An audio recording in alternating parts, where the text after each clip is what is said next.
Hey guys, welcome back with me again in the channel. On today's tutorial, I'm going to show you how you can make a background figure glare effect in CapCut Mobile. So just add your video like this and then duplicate the video first before adding the effect. So click on the video, click on duplicate.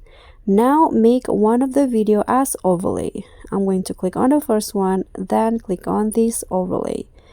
So for the overlay, remove the background. So go to remove background, click on the auto removal and just wait until the background is removed. Click on the check icon. Now go back, go to the body effect. Click on the stroke category and then select this figure glare effect.